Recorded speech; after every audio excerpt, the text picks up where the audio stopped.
A Dream House with Hundreds of Cracks, a novel by VMS. The prologue, the house before the story, long before Tejaswini stood in court corridors or bank offices, before files acquired weight and silence acquired language, there was only the idea of a house, not a structure, a reassurance for the middle class. A house is not aspiration, it is alignment, proof that life has followed rules closely enough to be rewarded with permanence. It promises rest from explanations, an end of moving, a place where children can sleep without fear of being asked to leave. Cities understand their hunger well. They sell it back through hoardings and brochures and through words like premium, secure, future ready, compact, studio in various ways. They do not sell walls and ceilings. They sell relief. The relief of belonging somewhere long enough to breathe. And this is a story about the relief turning conditional, about a woman who believed a roof could pass uncertainty and learned instead that instructions are skilled at building houses faster than they build justice in the institutions does. This is not a story of one failed apartment. It is a story of what happens when a dream is converted into a commodity and the cost is borne quietly by those least equipped to observe it. The chapter 1, the body that remembers, Tejaswini has learned early that the body remembers what the mind tries to forget. Every morning before the city of Hyderabad cleared its throat with honks and prayer bells, she stood barefoot on the cold marble of a Kalashetra. Anklets lay silent beside her. The mirror watched her without mercy, and she raised her arms not as an ornament but as evidence. A doctorate in classical dance had taught her that grace was not softness, it was discipline disguised as beauty. Her life, however, was lived off stage. She shared a roof with a man who had long stopped being a husband, estranged, at present a bloodsucker, and she thought sometimes, though she disliked the word because it sounded dramatic. Narcissist was cleaner, I could say. He added fuel where water was required and applause where silence would have healed. And their marriage survived the way some ruins do, standing but unsafe. Two children watched everything. In public, Tejaswini was a reverend, and award plagues lined the office wall of a Kalashetra. Gold edges catching the sun. Students arrived in waves. Parents whispered her name like a guarantee. Competitors smiled too much, and success, she knew, invited graves to be dug quietly. Yet each evening she returned to a rented house that felt like borrowed air. A roof she decided was not a luxury, it was a dignity.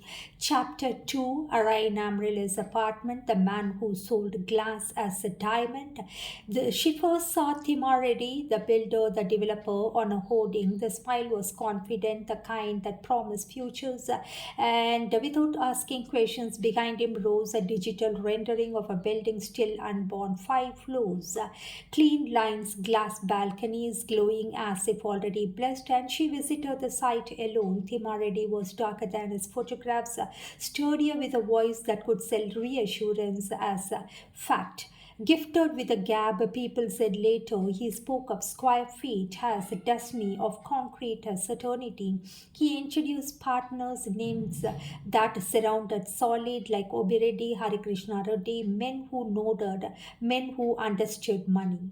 It was December 2016, demonetization has turned cash into confession, and 25% of the flats were already booked.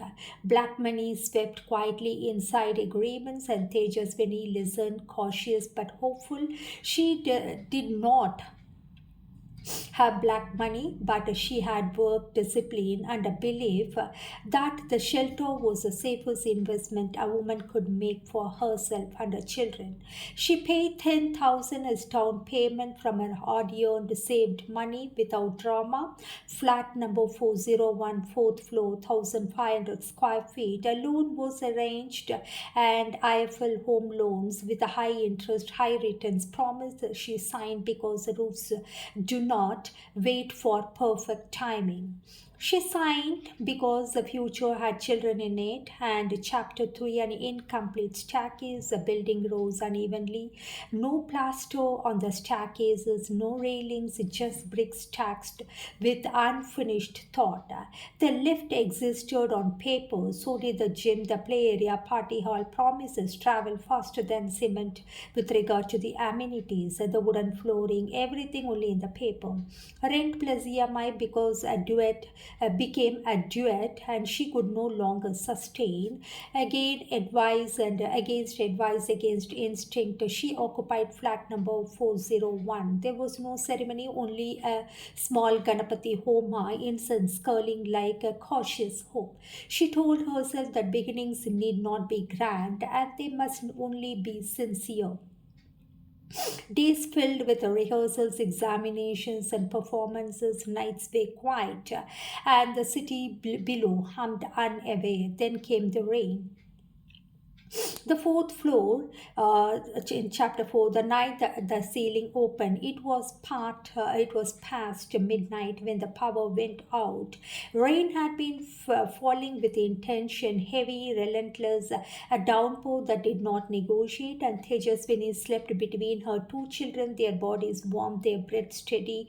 Water touched her face. At first she thought it was sweat. Then the matter shifted beneath her soak. She sat up and heart rising and saw the ceiling leaking like a wound that refused to clot. And water poured through cracks down walls across the floors. Her son's hair was completely wet. The room smelled of damp fear. Luckily, the current has gone. Otherwise, definitely through the seeping hole and the fan, there could be some kind of electrocute.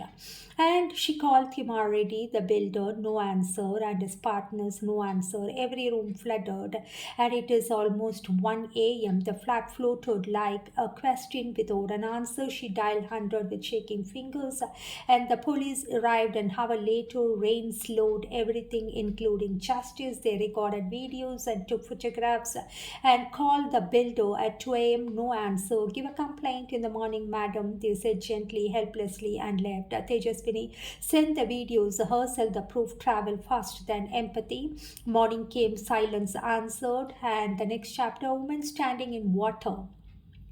By dawn, her house was a basin of laws, and children sat quietly, sensing that adulthood arrived early. The ceiling dripped without apology, the furniture smelled, documents curled, the roof she had trusted betrayed her without explanation. Timaridi had seen the videos and messages. She knew this, and he chose not to respond. That she would later realize was the moment the story changed from a dispute to a reckoning. And she stood ankle deep in water, sari soaked, hair unbound, and dignity heavy but intact. A classical dancer knows balance even when the flow disappears. What she did not know it was this, that concrete can crack. That is the main thing. The promises dissolve, and the survival, like art, demands endurance before applause.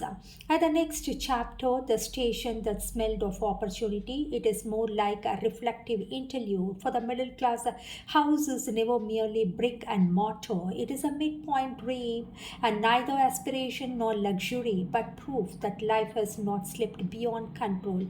It signifies arrival, a fixed address, a future that does not shift, with rent notices and walls that promise continuity. For women, the meaning deepens.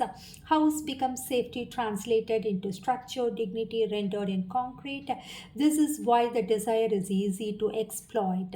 Real estate no longer sells homes, it sells reassurance. Advertisements speak the language of belonging. Your own space, secure investment, legacy for children, hoardings, and freeze smiling families inside certainty. Marketing strategies are designed not to inform but to seduce, bypassing the reason, appealing directly to fear of instability, of raising prices, and missing the narrow window in which permanence still remains or seems attainable.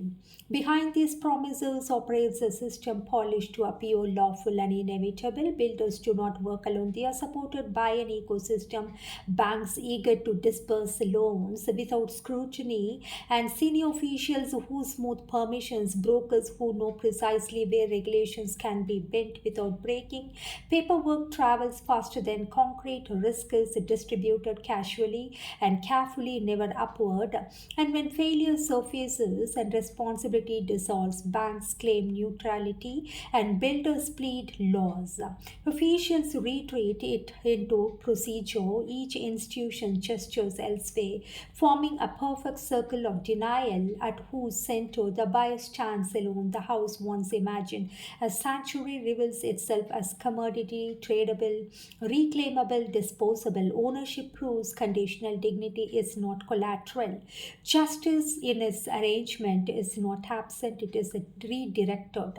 Police stations become negotiation rooms. Complaints are measured not by urgency but by opportunity. Uniforms signify protection only symbolically. Courts burden the hierarchical, often treat testimony as inconvenience. Language becomes a test rather than a tool.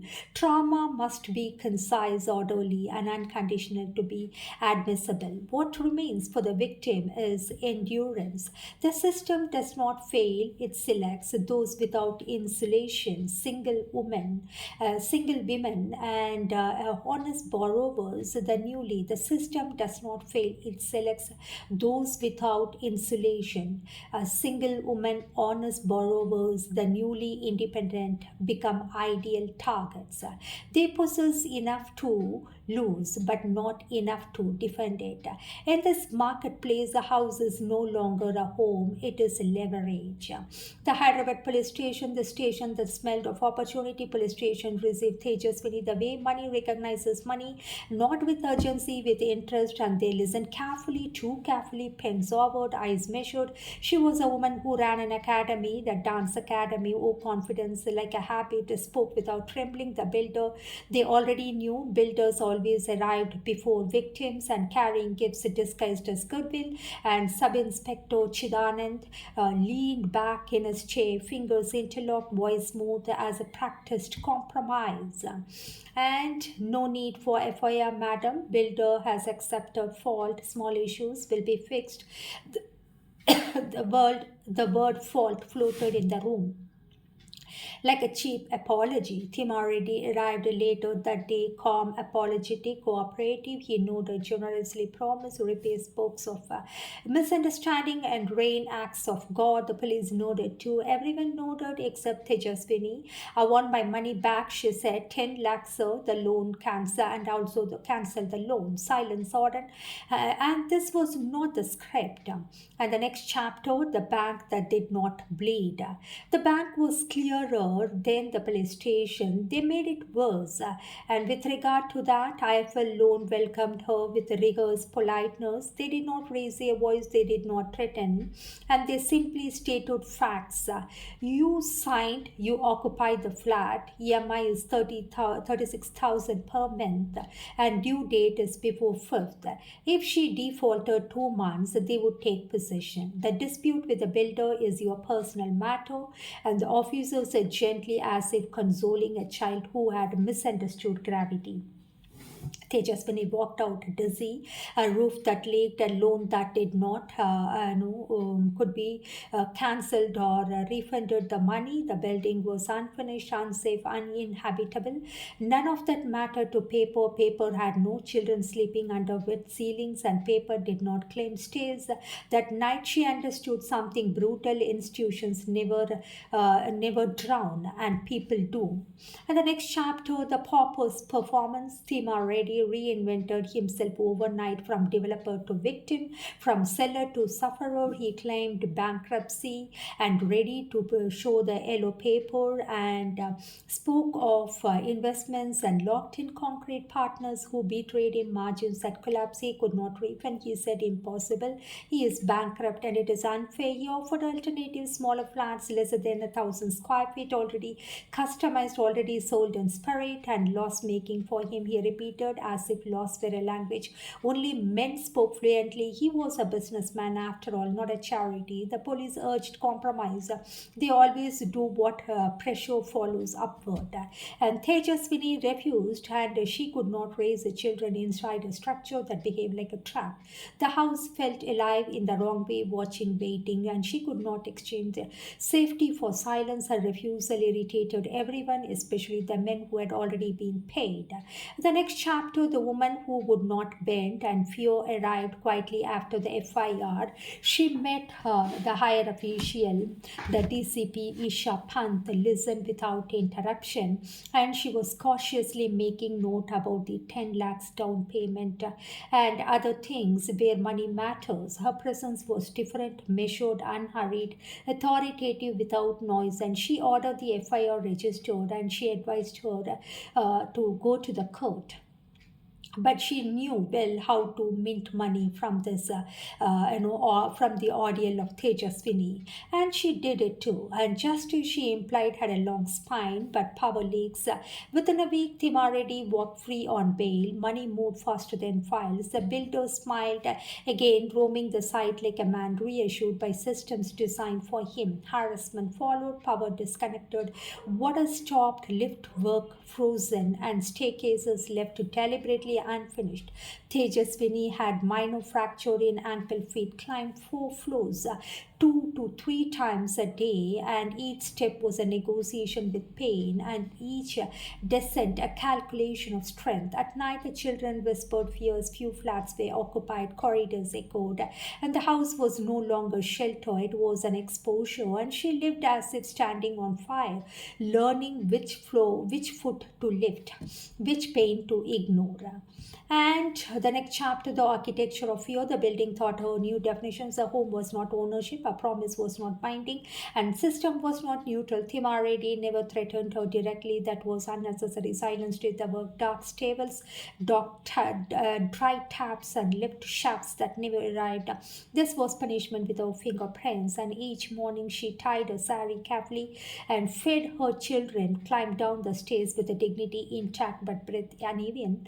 And each evening she climbed back into the structure that resented her resistance.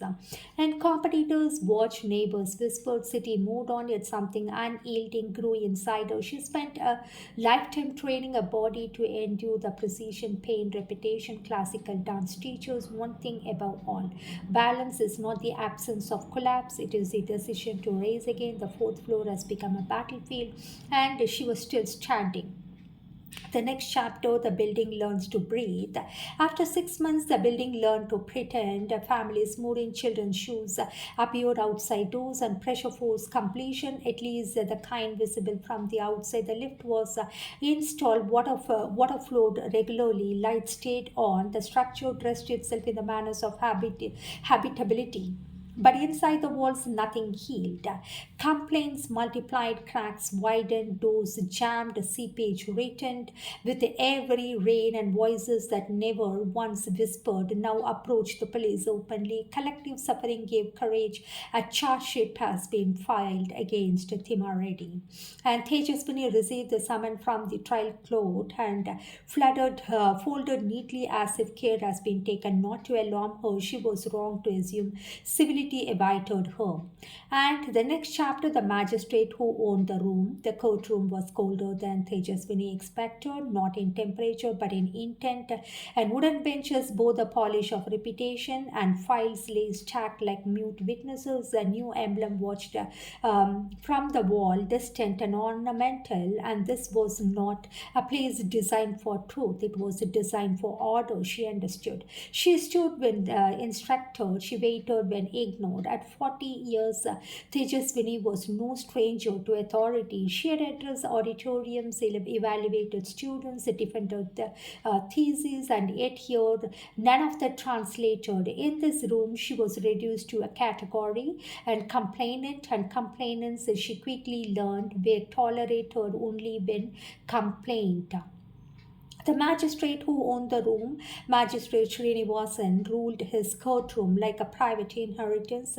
He is rude, arrogant, headstrong. His voice struck advocates mid sentence. Victims were treated as interruptions, and authority was his religion, and empathy a foreign language. The magistrate Srinivasan entered without looking at anyone in particular. He settled into his chair with the ease of ownership. His authority did not seek justification, it presumed it. Advocates were interrupted mid sentence, and clerks moved to his command. Silence obeyed him instinctively. Yet her name was called. Tejaswini stepped forward. She began to speak of seepage, of cracks, of nights without sleep, and she spoke of the builder entering the house untimely, irregular hours, and his approach was inappropriate, unacceptable. It's more like intimidation, and under the pretense of repairs and repairs that never occurred. And she tried to explain how proximity itself had become a threat, how power expresses itself through the presence long before it becomes physical. The magistrate cut her short. Speak to the point, madam. She tried again. She spoke of inappropriate touch, of being cornered inside her own house, of being warned casually, confidently to withdraw the case. Her voice did not raise. Years of discipline had taught her control. She did not cry. She did not dramatize. That seemed to work against her. The magistrate frowned. He asked for definitions. He questioned vocabulary. He interrupted the sequence of a narration, forcing her to respond out of order, then accused her of inconsistency. This is different from the FIR, he said sharply. She explained that the police had limited her statement to one page, facts, not experience. Here she was trying to speak fully as instructed. Don't waste court time, he said. Say it simply. Don't exhibit your English language communication here. He asked why she did not speak in Telugu, why an educated woman needed such words. Each question narrowed the room. Each interruption displaced her from her own story. At one point, he ordered her to wait outside. She waited for 3 hours, no lunch, no explanation, just the knowledge that time too could be used as discipline.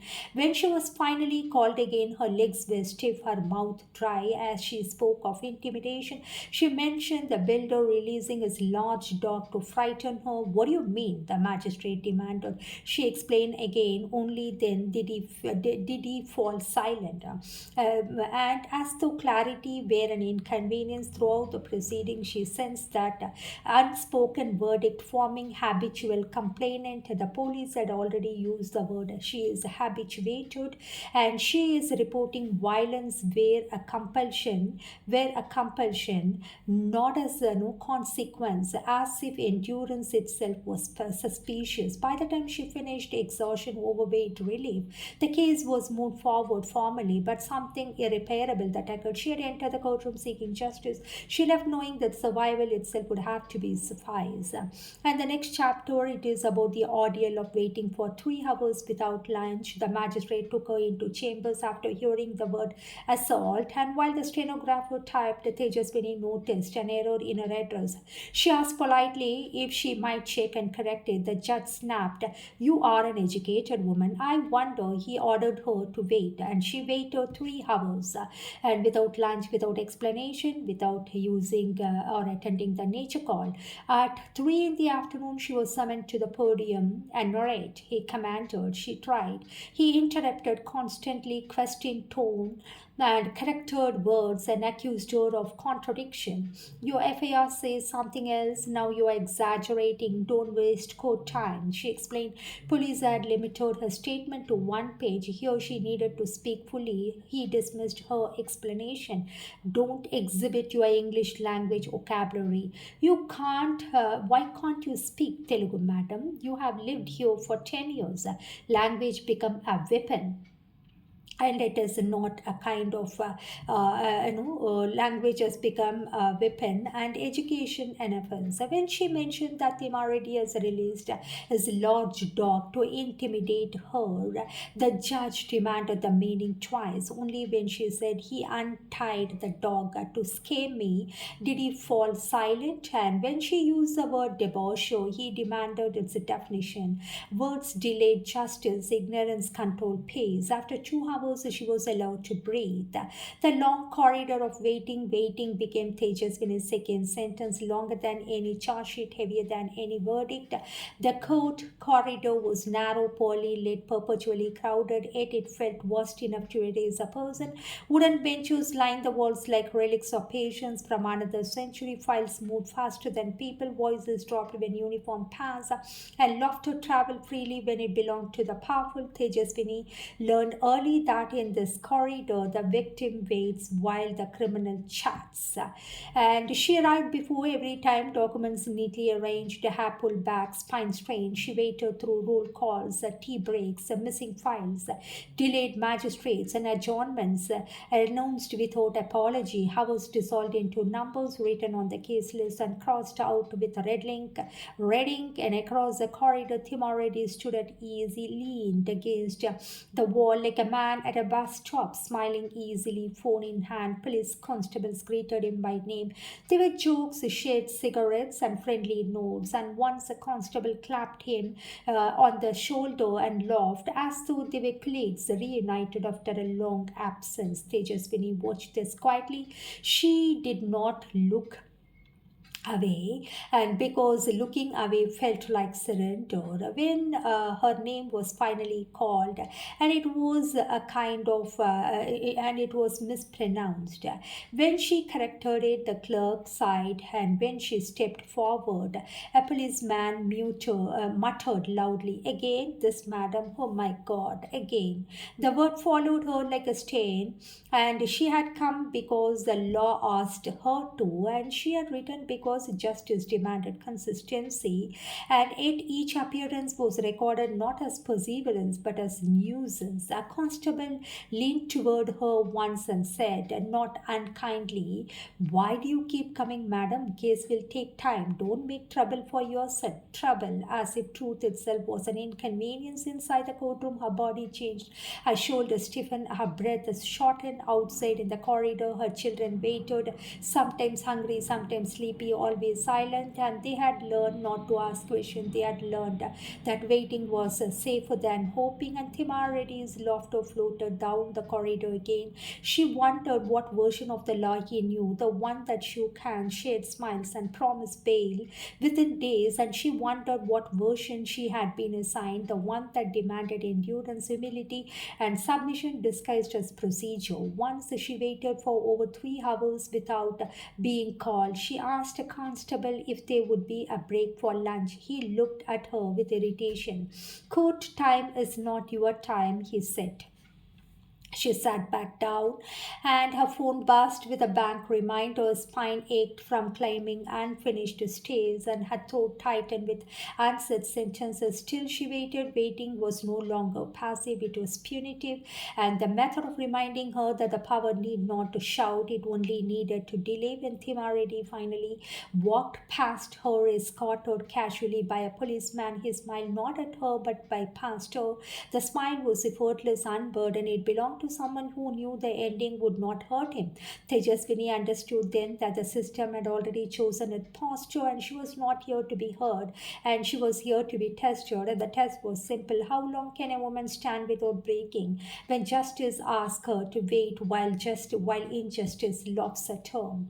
And the next chapter, when the accused died and the case survived only on paper, the news arrived without ceremony. A clerk said it casually as though announcing a postponed hearing. A1 expired. Thimaredi is no more. No pause followed the sentence. No lowering of voice. No acknowledgement of consequences. The words floated briefly in the courtroom air and then settled into the file, stamped and dated. For a moment, Tejaswini did not understand what had been said. Death in her mind belonged to endings, rituals, grief, closure, and this sounded procedural, almost administrative, as though a man had not died but merely stepped out of the narrative. And one comprehension came. It was not grief she felt, but vertigo. the man whose name anchored the case, the builder, the signatory, the recipient of her money, and the one who had entered her home without consent, the one who had threatened, was suddenly absent, not accountable, not present, and not required.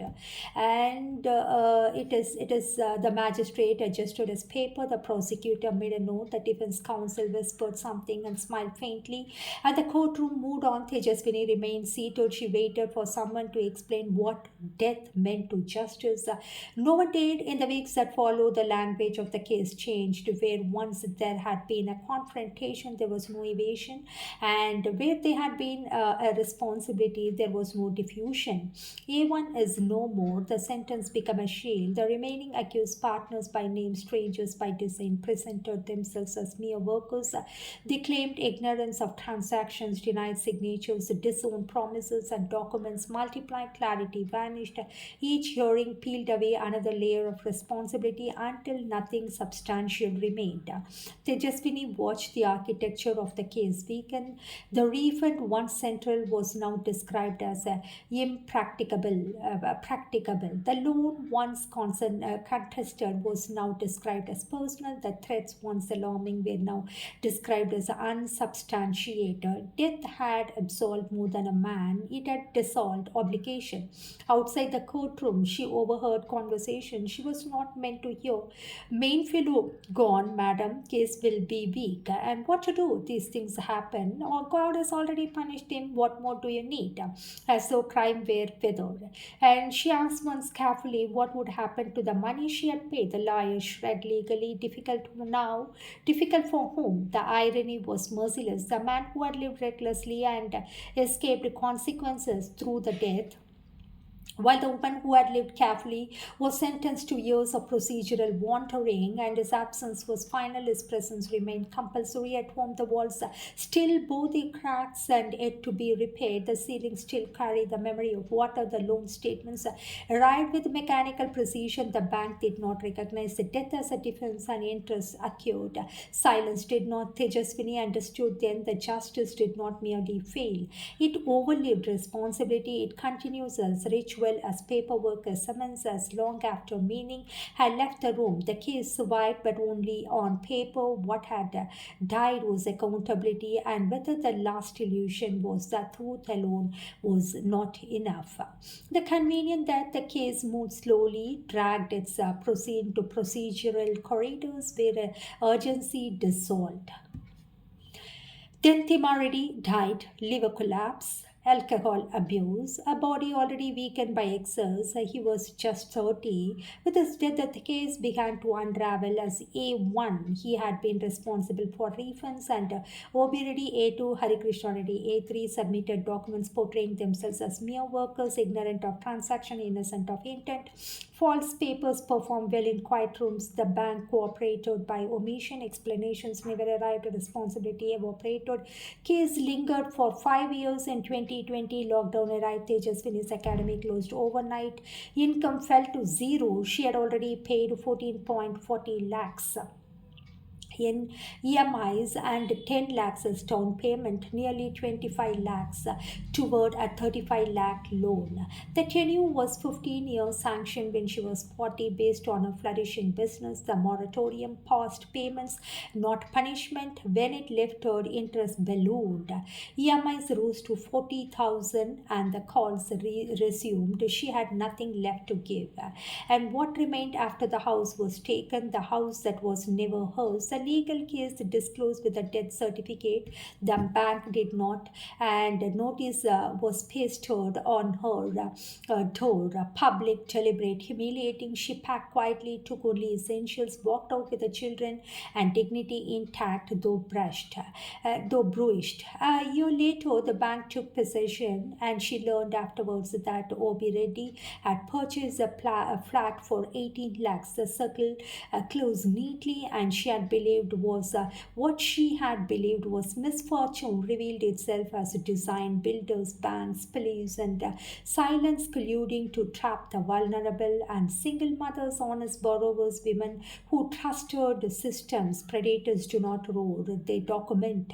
And Tejaswini now lives simply, peacefully, without illusions. And she did not fail, honestly speaking. She was outnumbered. Educated or independent women remain prey when institutions choose convenience over justice. A hawk circle patiently, systems wait, and when the fall comes, it is called fate, and she knows that it better. I repeat, a woman, though she is educated or independent, she remains prey when institutions choose convenience over justice. Hawks circle patiently, systems wait, and when the fall comes, it is called fate. The house was taken quietly, no siren, no ceiling tape, no public spectacle, just a notice slapped on the door, already pasted, swollen by damp, its edges curling like the walls inside. The bank officials arrived with rigorous politeness and efficient impatience.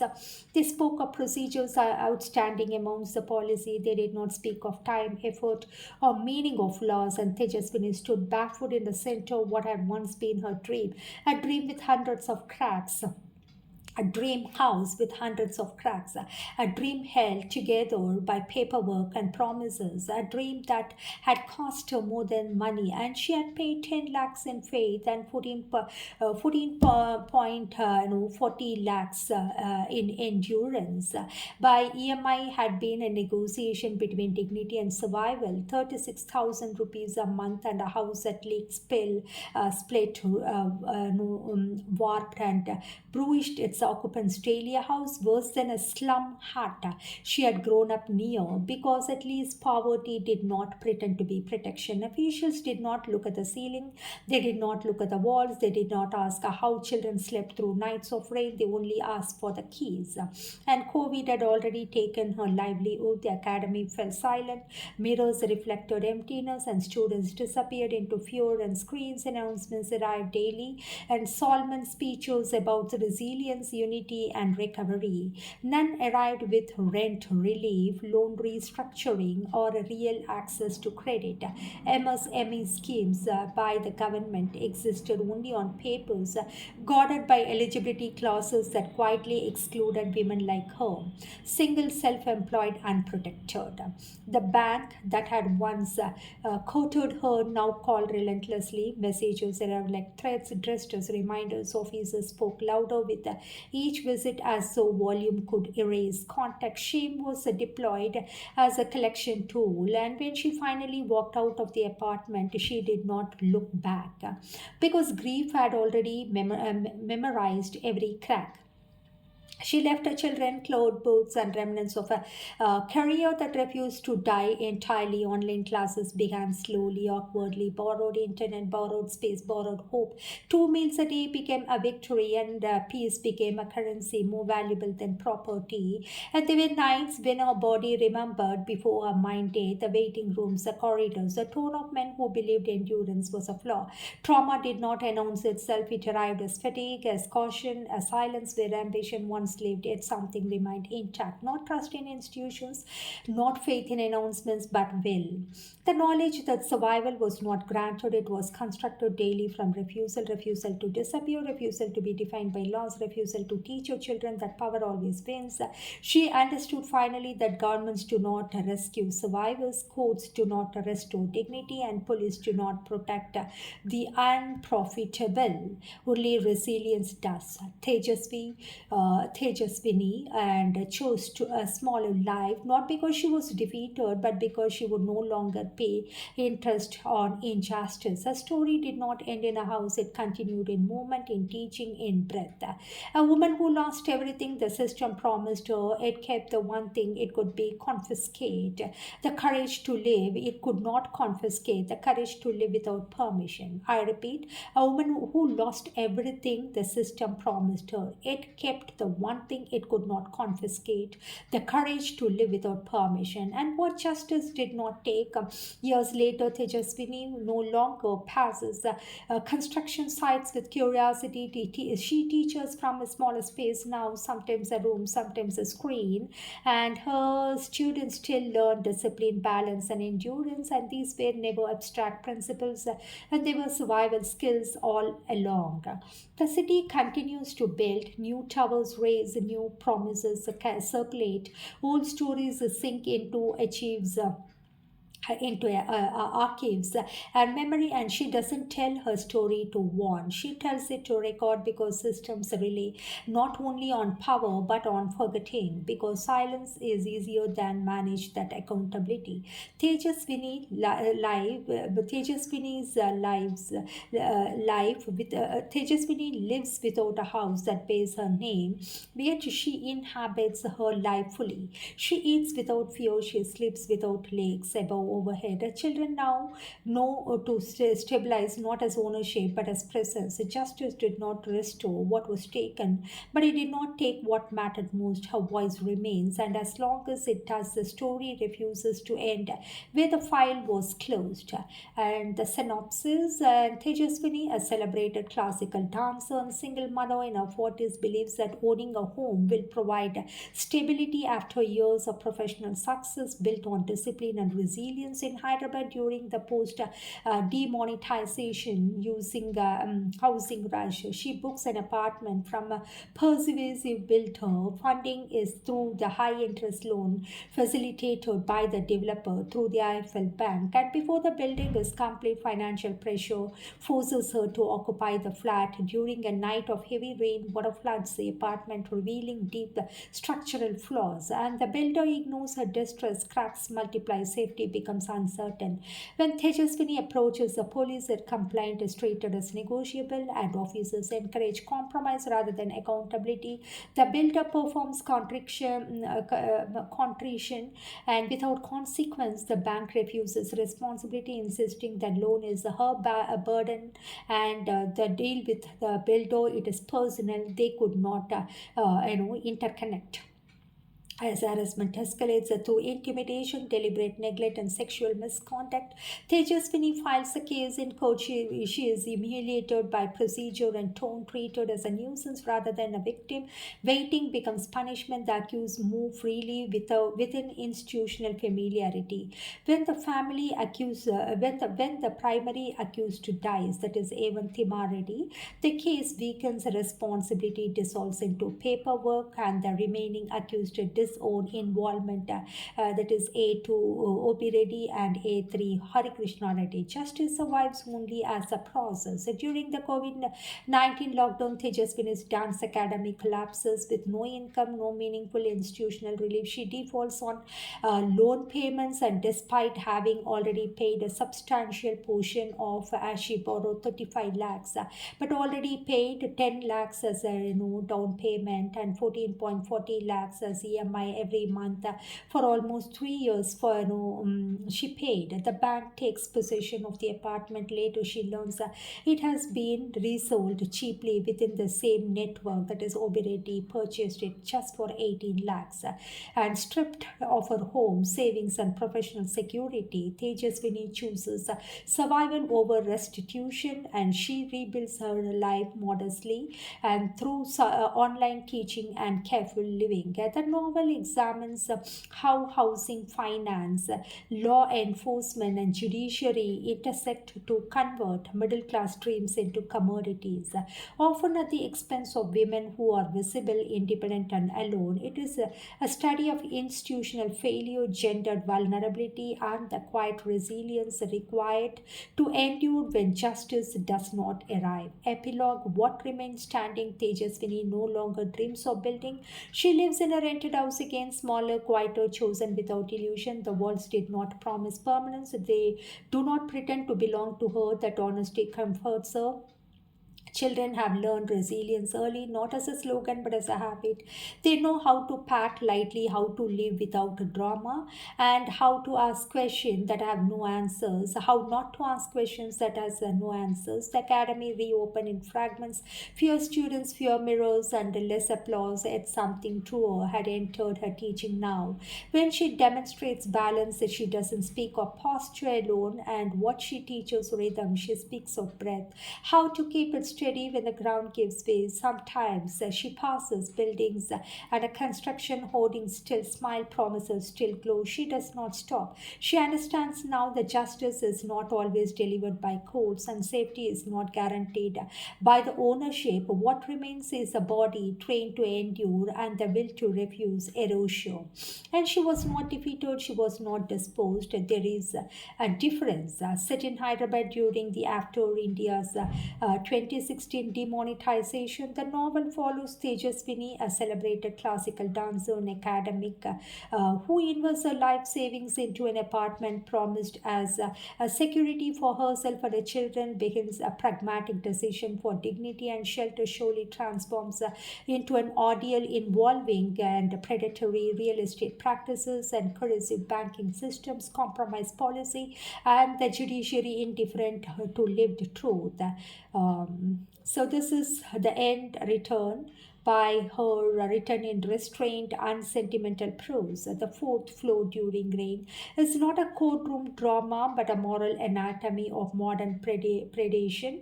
It asks how violence operates without blows, how women are cornered through procedure rather than force, and what dignity looks like when justice never arrives. This is the end of A Dream House with Hundreds of Cracks, a novel by VMS.